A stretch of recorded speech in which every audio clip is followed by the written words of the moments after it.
I caught my best man and fiancée together in hotel room the night before wedding, so I destroyed his career, got him fired, and sent him to prison for fraud. He lost everything while I found true love. My best friend Albert, 29M, slept with my fiancée Alexa, 27F, 2 days before our wedding. I, 28M, have known Albert since college. We were roommates for 3 years and he's been my closest friend for 8 years now. Alexa and I got engaged 18 months ago after dating for 4 years. We met at a marketing conference and hit it off immediately. She works as a social media manager for a tech startup downtown. I'm a software developer at a mid-sized consulting firm. Albert works at the same company as me but in the business development department. He's always been the charming guy who could talk his way into anything. The wedding was supposed to be this past Saturday. We had 150 guests coming, a venue booked at the Riverside Gardens, catering for $8,000, and everything planned down to the last detail. Alexa had been working on the wedding planning for over a year. Her sister Pearl, 25F, was the maid of honor and Albert was supposed to be my best man. 3 months ago, Albert offered to help coordinate the bachelor and bachelorette parties. He suggested we all stay at the Hampton Inn downtown since it was close to the bars we wanted to hit. He insisted on booking the rooms himself because he said he had some corporate discount that could save us money. I thought it was nice of him to handle the logistics. The bachelor party was last Thursday night. We went to 3 different bars and ended up at a club until 2 a.m. Albert was buying rounds all night and seemed to be having a great time. Alexa's bachelorette party was the same night but they went to different places. The plan was for everyone to meet up at the hotel bar around midnight for one last drink together before the wedding weekend officially started. I got back to my room around 2:30 a.m. and texted Alexa to see if she made it back safely. She replied that she was already in bed and would see me at the rehearsal dinner tomorrow. Everything seemed normal. Friday was the rehearsal at the church followed by dinner at Morelli's Italian restaurant. Both our families were there along with the wedding party. The dinner went well and everyone seemed to be enjoying themselves. Alexa looked beautiful in her blue dress and kept squeezing my hand under the table. Albert gave a toast about friendship and loyalty that had everyone laughing. After dinner, some of the younger crowd wanted to continue the party back at the hotel bar. I was tired but Alexa said she wanted to go for just one drink. We got to the hotel around 10 p.m. and ordered a round for everyone. The group included Albert, Alexa, her sister Pearl, my brother Tom, 26M, and about 6 other friends from the wedding party. Around 11:30 p.m., I noticed Alexa checking her phone frequently. She seemed distracted and kept looking toward the hotel elevator. When I asked if everything was okay, she said she was just tired and wanted to head up soon. Albert was also on his phone more than usual but I didn't think much of it at the time. At midnight, Alexa said she needed some air and was going to step outside for a few minutes. She kissed me on the cheek and said she'd be right back. I was talking to my brother about the golf tournament we were planning for next month. After about 20 minutes, I realized Alexa hadn't come back. I texted her and she replied that she was feeling overwhelmed and had gone up to her room to rest. I looked around and noticed Albert was also missing. His beer was still half full on the table. I asked Pearl if she knew where Albert went and she said she thought he went to get more drinks from the bar upstairs. But when I checked, the upstairs bar had closed at 11 p.m. I went to the parking garage to see if either of their cars were there. Alexa's Honda was in her assigned spot but Albert's black BMW was gone. This struck me as odd because he had been drinking and shouldn't be driving anywhere. I went back to the bar and tried to enjoy the rest of the evening but something felt off. At 1 a.m., most people started heading to their rooms. I texted Alexa again to say goodnight and she replied with just a heart emoji. Usually she would write out full messages, especially the night before our wedding. I couldn't sleep and kept checking my phone. Around 2 a.m., I opened Instagram to scroll mindlessly. Alexa had posted a story 3 minutes earlier. It was a photo of what looked like a hotel room window with the city view. But there was something in the corner of the image that caught my attention. On the nightstand, I could see a room service menu with the number 412 printed at the top. Alexa was supposed to be in room 238. I had the room assignments list because Albert had shared it with the groomsmen earlier in the week. I got dressed and took the elevator to the 4th floor. Room 412 was at the end of the hallway. I stood outside the door for about 5 minutes trying to convince myself I was being paranoid. Then I heard Alexa's laugh from inside the room. It was her distinctive giggle that she does when she's really enjoying herself. I knocked on the door. There was silence for about 30 seconds, then shuffling sounds. Albert opened the door wearing just a hotel bathrobe. His hair was messy and he had lipstick on his neck. Behind him, I could see Alexa sitting on the bed with the sheet pulled up to her chest. Albert looked me straight in the eye and said he could explain. I walked past him into the room. Alexa started crying and saying my name over and over. I pulled out my phone and took 3 photos before either of them could react. I told Alexa she could keep the engagement ring because it was fake anyway. This wasn't true but I wanted to hurt her in that moment. Her face went completely white. I told Albert that his friend Stephanie, 26F, from the accounting department had been collecting evidence of him taking credit for her work on the Morrison account and the Patterson proposal. His smug expression disappeared instantly.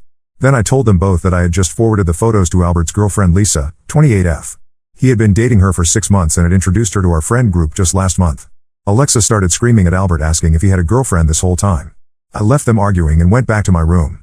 I called my parents at 3 a.m. and told them the wedding was cancelled. My mom started crying, but my dad just asked what I needed them to do. I told them to call the vendors in the morning and cancel everything. I drove to Danny's diner and sat there until 6 a.m. writing emails to our HR department about Albert. I had screenshots from Stephanie showing how Albert had presented her market analysis as his own work. I also had email chains where he had pressured junior staff to work unpaid overtime on his projects. By 7 a.m. Saturday morning, I had cancelled the photographer, the florist, the DJ, and the catering. The venue was the hardest call because they kept asking for a reason. When I told them what happened, the manager said they had dealt with similar situations before and offered to refund 70% of our deposit instead of the 20% stated in the contract. Alexa had sent me 47 text messages and 12 emails by noon on Saturday. She went from apologizing to accusing me of overreacting to begging me to call her. In one of her emails, she blamed Albert for manipulating her and said she realized she had made a terrible mistake. She sent these emails from her work account, which I knew was monitored by her company's IT department. Lisa called me Saturday afternoon. She thanked me for sending the photos and said she had suspected Albert was cheating but hadn't had any proof.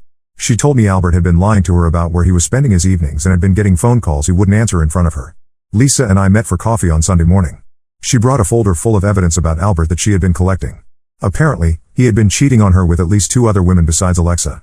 She had screenshots of dating app conversations and credit card receipts from restaurants where he had taken other women. Lisa works as a project manager for one of our company's biggest clients.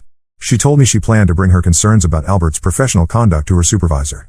Her company had been considering expanding their contract with us, but she said Albert's behavior would definitely impact that decision. On Monday morning, I went to HR with Stephanie and we presented everything we had on Albert. The HR director, Patricia, 45F, took detailed notes and said they would launch an immediate investigation. She asked if I needed time off to deal with a personal situation, but I said I preferred to stay busy with work. Albert was called into HR on Tuesday morning. According to Stephanie, he was in there for over 2 hours. When he came out, his face was red and he looked shaken. He tried to approach me at my desk, but I walked away. Alexa kept calling and texting, but I never responded. On Wednesday, she showed up at my apartment building. The doorman called up and I told him not to let her up. She stood outside for an hour holding a sign that said she was sorry. I watched from my window as building security eventually asked her to leave. Albert sent me one text message on Thursday. It just said that I had ruined his life. I replied with a screenshot of him standing in the hotel room doorway in his bathrobe, and wrote underneath it, "You ruined your own life." Update 1: A lot has happened since my last post and I wanted to update everyone who was following this situation. The past 3 weeks have been intense, but things are finally starting to settle down. Albert was fired from our company last Friday. It wasn't just because of the evidence Stephanie and I presented to HR. It turns out Lisa had been documenting his unprofessional behavior for months. She brought detailed records to her supervisor showing how Albert had been lying to clients about project timelines and overcharging for services he wasn't actually providing. Lisa's company was considering terminating their contract with us because of Albert's conduct. This contract represents about 15% of our annual revenue, so when Lisa's supervisor called our CEO directly, things moved very quickly. Albert was called into a meeting with HR, his department head, and the CEO on Thursday morning. He was terminated effective immediately and escorted out by security. The HR investigation also revealed that Albert had been falsifying expense reports for the past year. He had been claiming meals and travel expenses for client meetings that never actually happened. The total amount was over $12,000. Our company is pursuing legal action to recover the money. Alexa was also fired from her job, but for different reasons. Remember how she had been sending me emails from her work account? Well, her company's IT department flagged the personal emails as a misuse of company resources. When they reviewed her email history, they found hundreds of personal messages sent during work hours, including explicit conversations with Albert that went back 4 months. Alexa had also been using company time to plan our wedding. She had been making vendor calls, scheduling appointments, and even doing wedding research during work hours. Her supervisor found browser history showing she spent 2 to 3 hours per day on wedding planning websites instead of working on her assigned social media campaigns. But the thing that really got her fired was that she had been giving Albert inside information about her company's social media strategies. Her startup was competing for the same clients as Albert's department, and she had been sharing confidential campaign details with him. This violated her non-disclosure agreement and several company policies. The most satisfying part happened 2 weeks ago. Albert had been scheduled to present a major project proposal to potential clients. This was a big deal because landing this contract would have meant a promotion for him. I knew about the presentation because it was all he had talked about for months.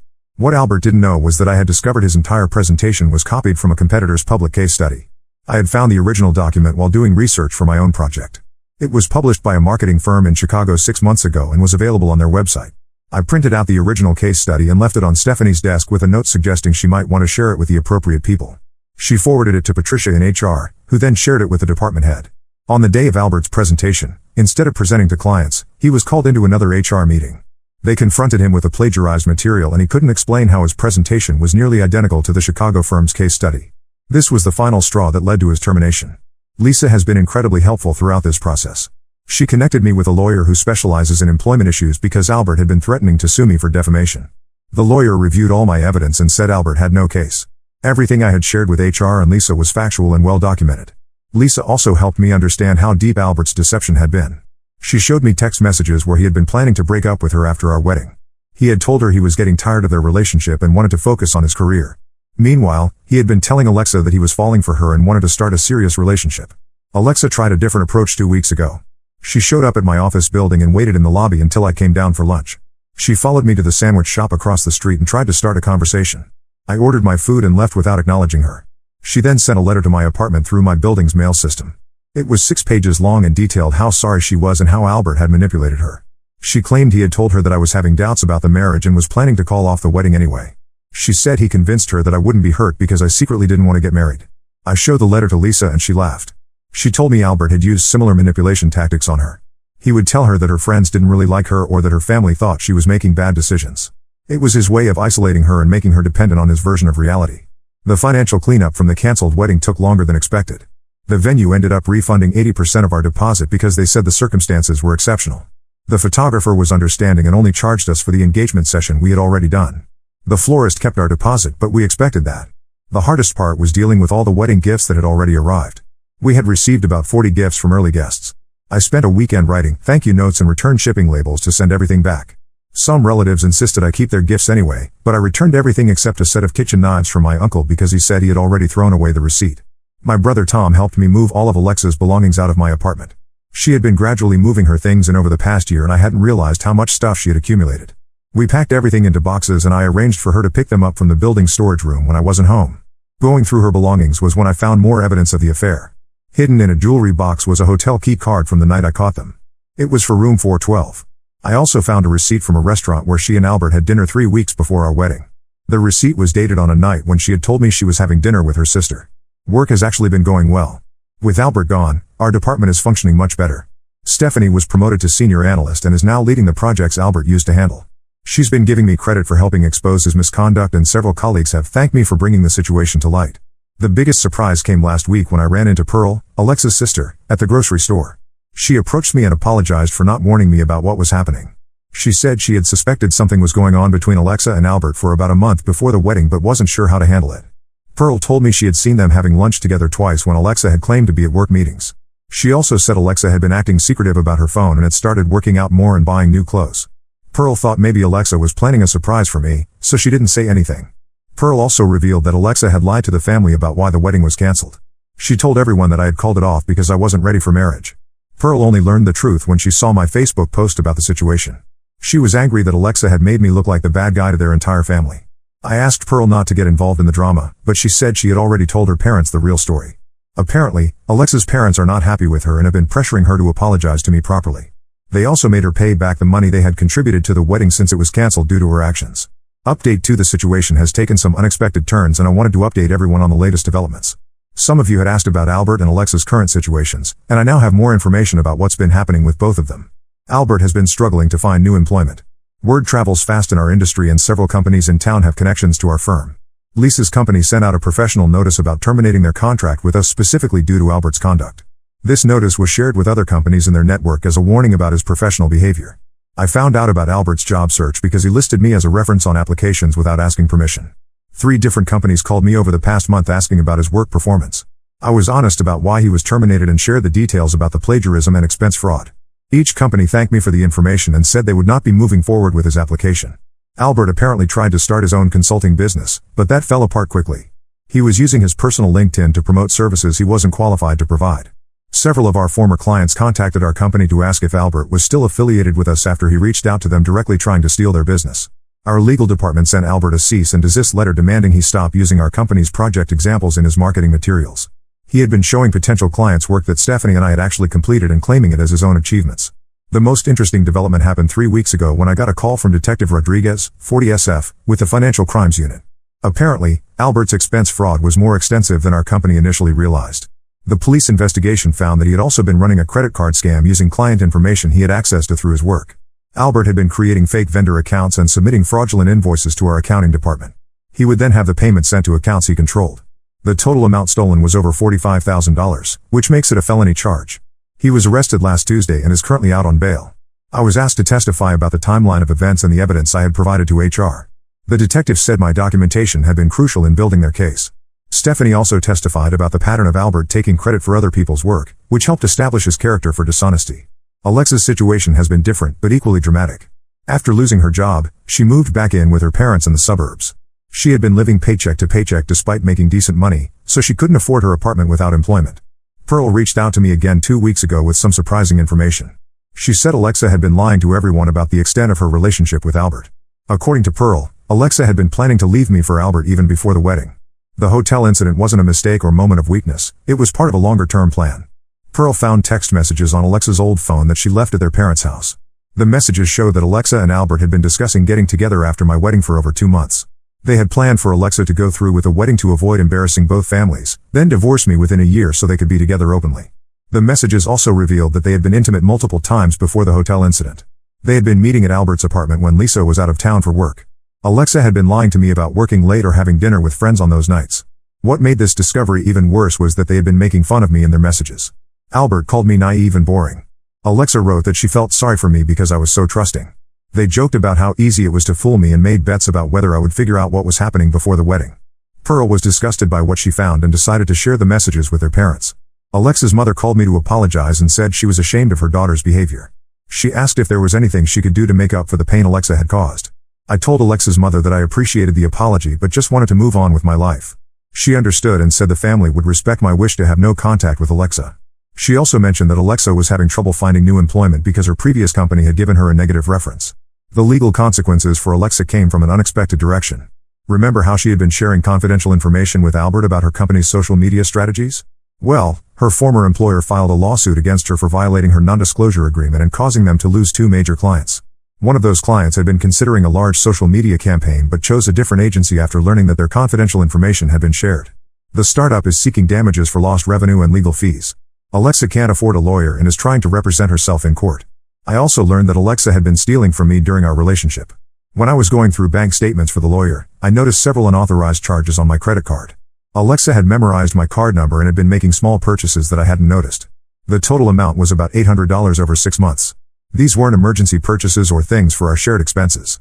She had been buying clothes, cosmetics, and paying for lunches with friends. When I confronted her about this through Pearl, Alexa claimed she thought I wouldn't mind because we were engaged and planning to share finances anyway. I filed a police report about the credit card fraud. The officer said it was considered theft regardless of our relationship status because she didn't have permission to use my card.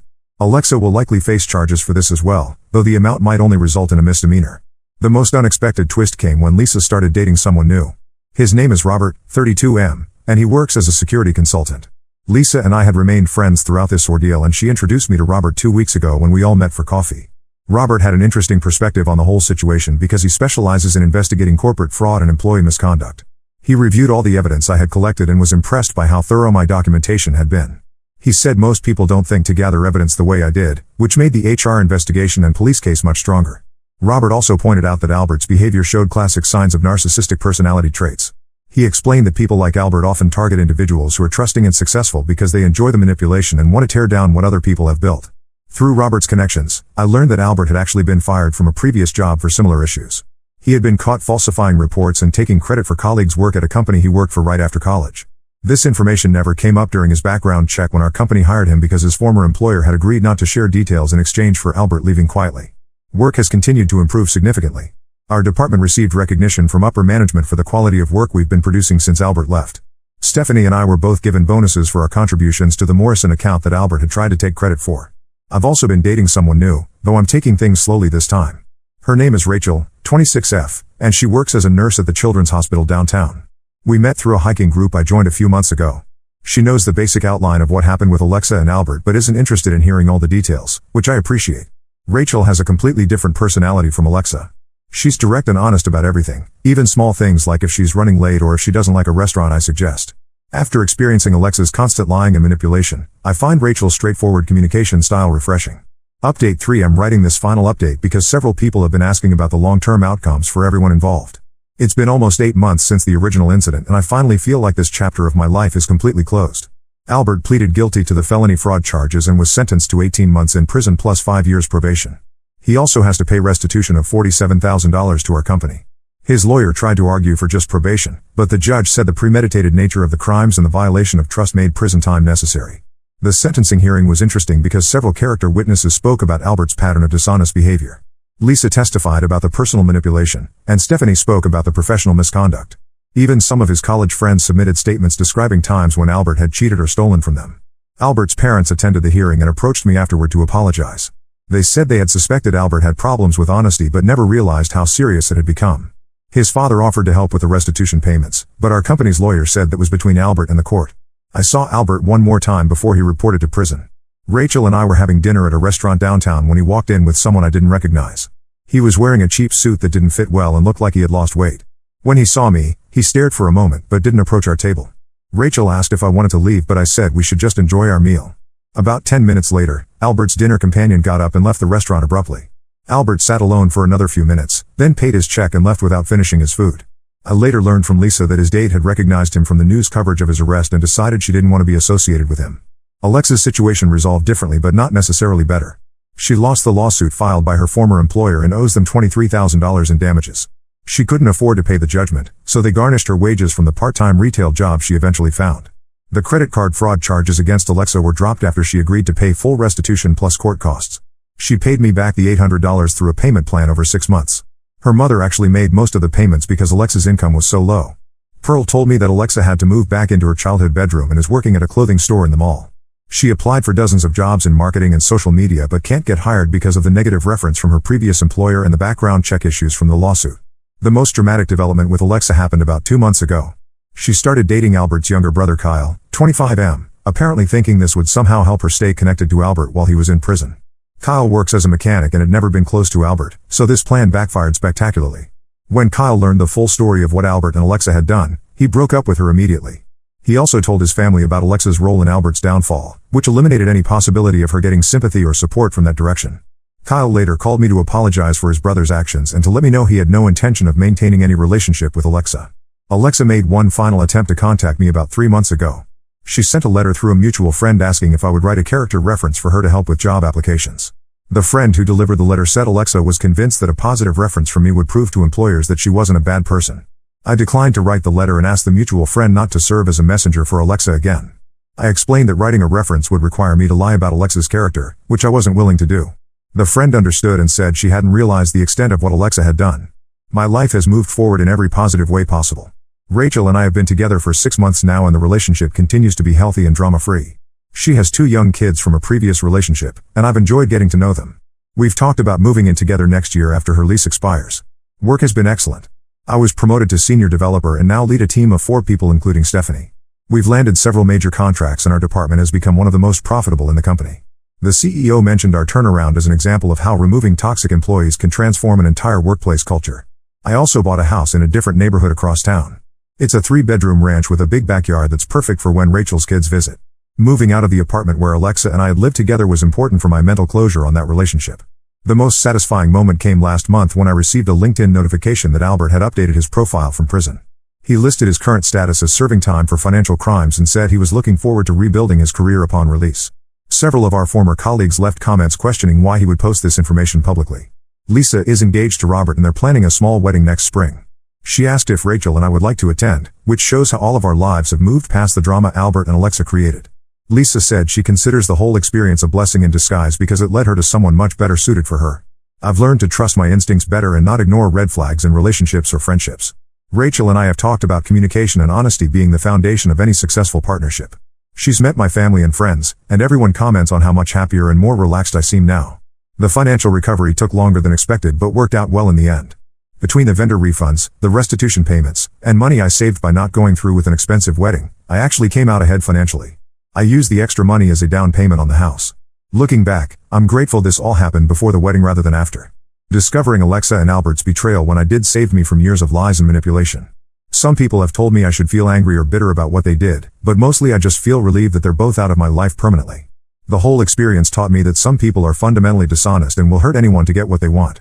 Albert and Alexa deserved each other, and they got exactly what their actions earned them.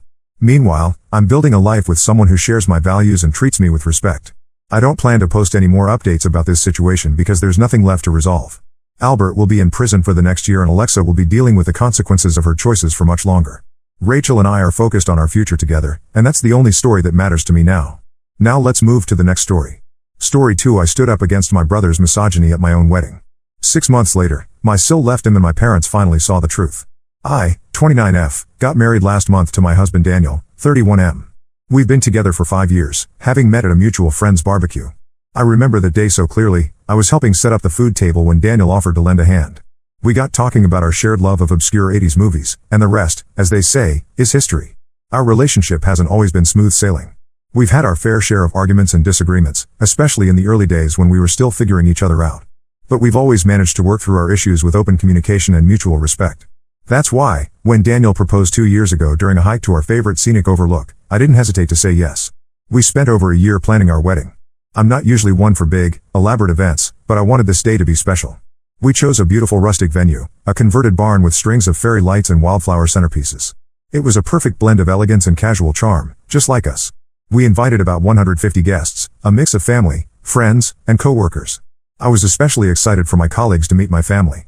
I've worked hard to build my career as a software engineer, and I'm proud of where I am today. It hasn't always been easy, especially being a woman in a male-dominated field, but I've persevered and earned the respect of my peers. The day of the wedding arrived, and everything was going perfectly.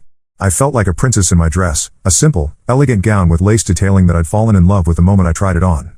Daniel looked incredibly handsome in his tailored suit. When we saw each other at the end of the aisle, I felt my heart skip a beat, just like it did on our first date. The ceremony was beautiful. We wrote our own vows, and I'll never forget the look in Daniel's eyes as he promised to support me in all my dreams and aspirations. After the ceremony, we took what felt like a million photos with our families and the wedding party. My cheeks were sore from smiling so much, but I didn't care. The reception started off great. The caterers outdid themselves with a spread that catered to everyone's tastes and dietary needs. Daniel and I had our first dance to our song, the cheesy 80s ballad that was playing when we first kissed. Then we cut the cake together, playfully smearing a bit of frosting on each other's noses for the cameras. Then it was time for the toasts.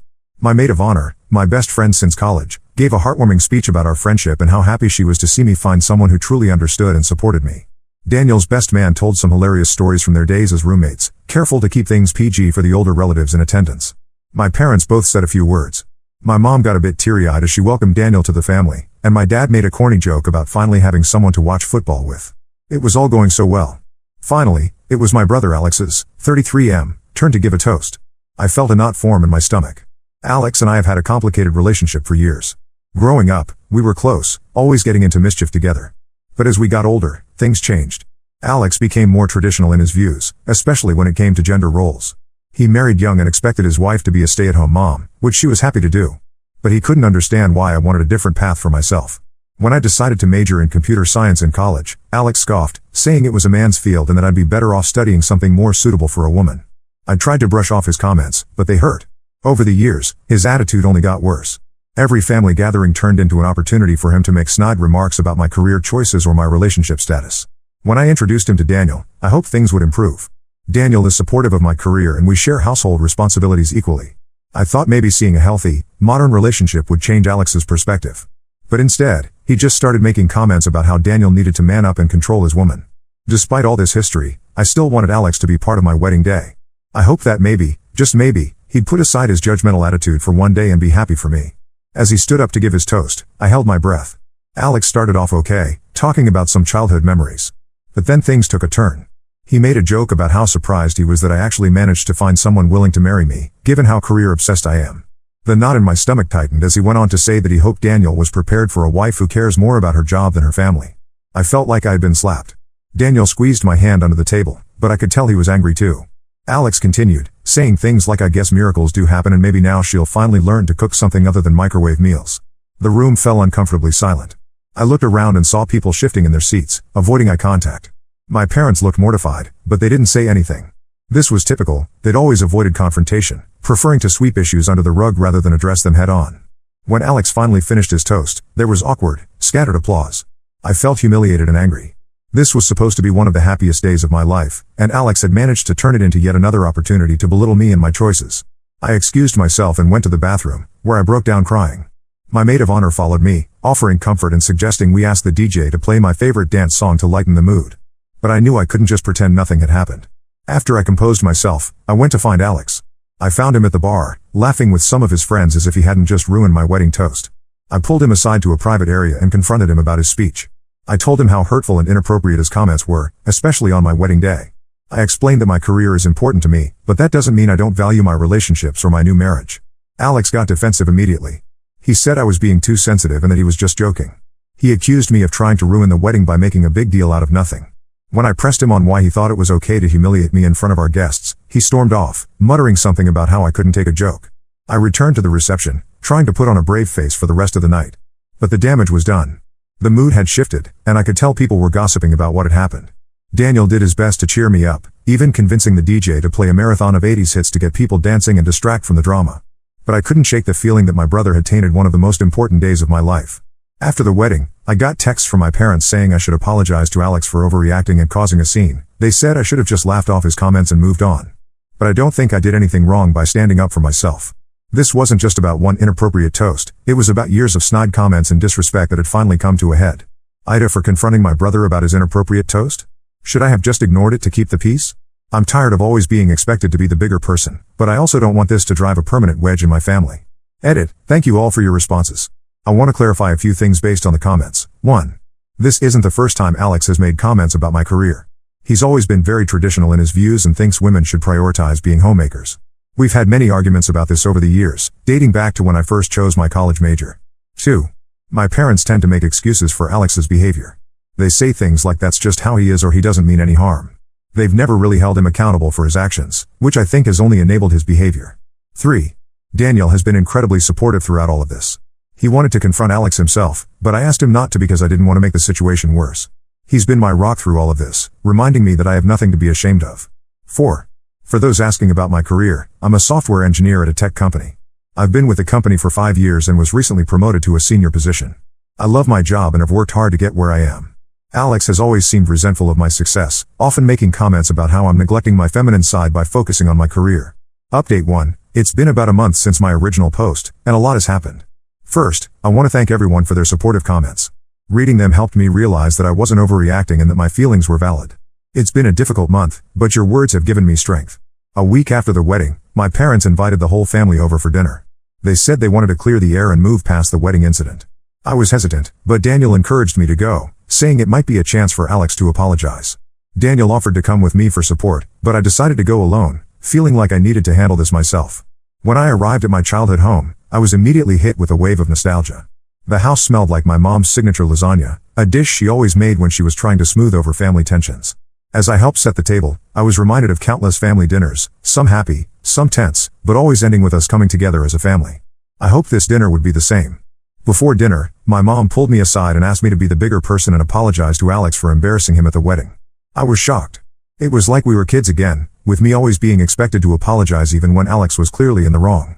I refused and told her that I had nothing to apologize for. She looked disappointed but didn't push the issue further. During dinner, the tension was palpable. We made awkward small talk about the weather and my cousin's new baby, carefully avoiding any mention of the wedding. Finally, my dad cleared his throat and brought up the elephant in the room. He said we all needed to move on and forget about the wedding incident for the sake of family harmony. Alex piped up, saying he was sorry if I couldn't take a joke. It wasn't a real apology at all, and I could feel my anger rising. I thought about all the times I'd let his comments slide for the sake of keeping the peace, all the family gatherings I dreaded because of his attitude. I took a deep breath and decided it was time to address the issue head on. I calmly explained how hurtful Alex's words were, not just at the wedding but throughout our lives. I talked about how his constant belittling of my career choices had affected our relationship.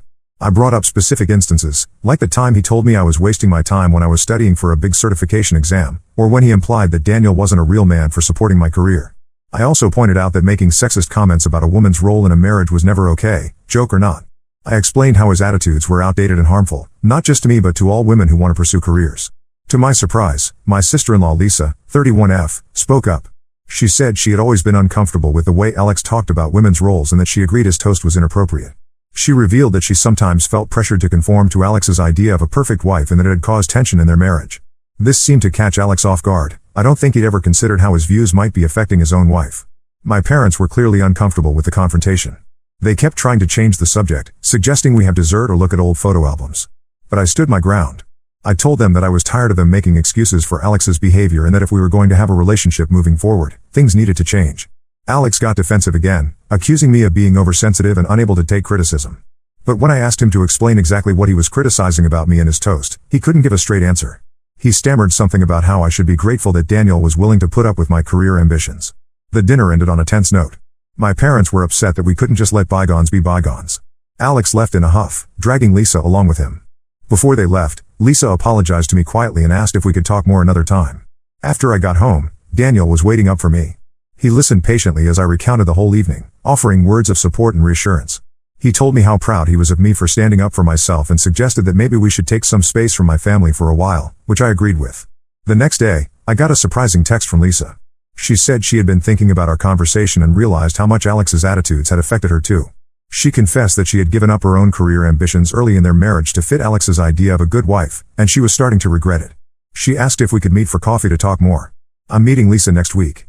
I'm nervous but hopeful that maybe this could be a turning point in our relationship. As for Alex and my parents, I'm still unsure how to proceed. I know I can't change them, but I'm also not willing to keep accepting their behavior. I'm considering suggesting family counseling, but I'm not sure if they'd be open to it. Thank you all again for your support.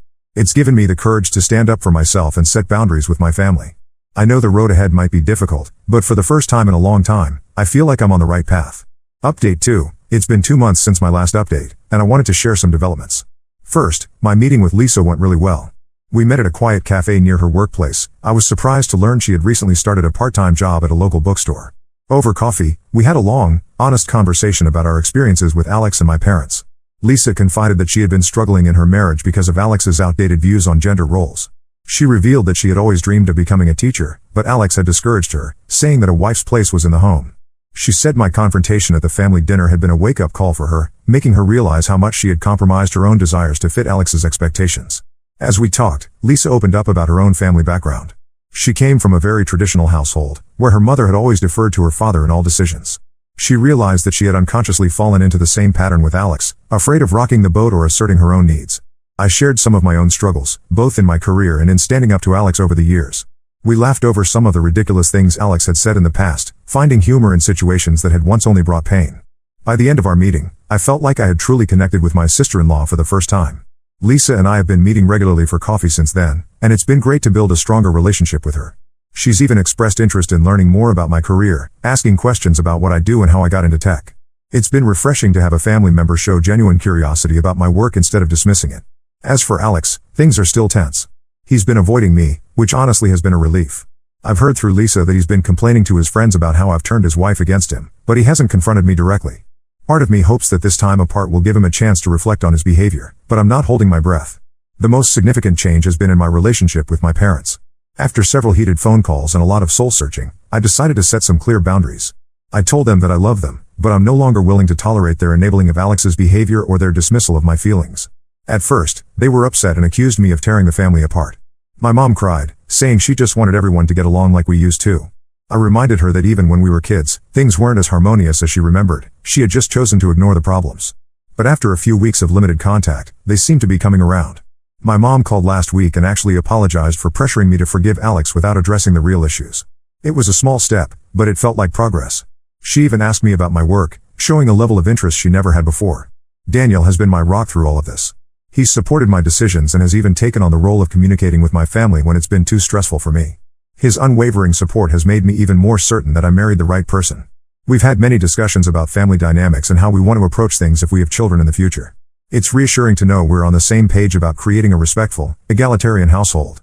On a personal note, I've been focusing on my own growth.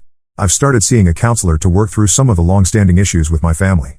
It's been challenging to unpack years of complicated emotions and dynamics, but I already feel like I'm developing better tools to handle conflicts and set boundaries. At work, I've been channeling my energy into a new project. I'm leading a team developing an app that connects young girls with mentors in STEM fields. It's been incredibly rewarding, and I find myself thinking about how different my relationship with Alex might have been if we both had better role models for gender equality growing up. I'm not sure what the future holds for my relationship with Alex, but I'm learning that it's okay to prioritize my own well-being, even if it means creating distance from family members who don't respect me. It's a difficult lesson, but one that I think will serve me well in the long run. Thank you all for your continued support and advice. It's been invaluable in helping me navigate this difficult situation. I feel like I'm growing stronger every day, and a lot of that is thanks to the encouragement I've received here. Update 3, it's been 6 months since my wedding, and I wanted to give a final update on the situation with my family. The biggest news is that Alex and Lisa are separating. Lisa called me a few weeks ago to let me know. She said that after our talks, she started standing up to Alex more about his sexist comments and attitudes. This led to a lot of arguments, and ultimately, Lisa realized she couldn't stay in a relationship where she wasn't respected. Lisa shared that the final straw came when she expressed her desire to go back to school to get her teaching degree. Alex dismissed the idea, saying she was too old to start a new career and that she should focus on having more children instead. Lisa said she suddenly saw their whole relationship clearly and knew she couldn't continue living that way. I feel sad for Lisa, but I'm also proud of her for making such a difficult decision. We've grown much closer over the past few months, and I'm doing my best to support her through this transition. She's staying with a friend for now and is already enrolled in some education courses at the local community college. As for my parents, our relationship is slowly improving. They've started to recognize how their behavior has enabled Alex over the years. My mom has even started reading some books about feminism and gender equality that I recommended. It's a small step, but it means a lot to me. Last week, she called to tell me she had just finished Lean In by Sheryl Sandberg and wanted to discuss it. It was the first time we've ever had a real conversation about women in the workplace. My dad has been quieter about the whole situation, but I've noticed changes in his behavior too. He stopped making those little sexist jokes he used to think were harmless, and he actually asked me to explain my latest work project to him, listening with genuine interest. Alex, on the other hand, has become increasingly isolated from the family. He's blamed me for poisoning everyone against him, but the truth is, people are just finally standing up to his behavior. He refused to attend a recent family gathering, which was actually quite pleasant without the usual tension he brings. Daniel and I are doing great. This whole experience has brought us even closer together. We've had many discussions about family dynamics and how we want to approach things if we have children in the future. We've both agreed that we want to raise our kids, if we have them, in an environment where they feel free to pursue their passions, regardless of gender stereotypes. I've continued with counseling, and it's been incredibly helpful. I'm learning to set healthier boundaries and to not feel guilty about prioritizing my own well-being. I've also connected with a group of women in tech who have become a wonderful support system. We meet monthly to discuss our experiences and challenges in the industry, and it's been empowering to know I'm not alone in my struggles. My STEM mentorship app launched last month, and the response has been overwhelming. We've already matched over 500 girls with mentors, and the feedback has been incredibly positive. I can't help but think about how different my own journey might have been if I'd had access to something like this when I was younger. Looking back, I'm glad I stood up to Alex at my wedding, even though it was difficult. It set off a chain of events that, while challenging, have ultimately led to positive changes in my life and relationships. I've learned that it's okay to demand respect, to set boundaries, and to surround myself with people who support and uplift me. Thank you all for your support throughout this journey. Your advice and encouragement have been invaluable. I feel like I'm in a much healthier place now, both personally and in my relationships. While I know there may still be challenges ahead, I feel equipped to face them with confidence and self-respect.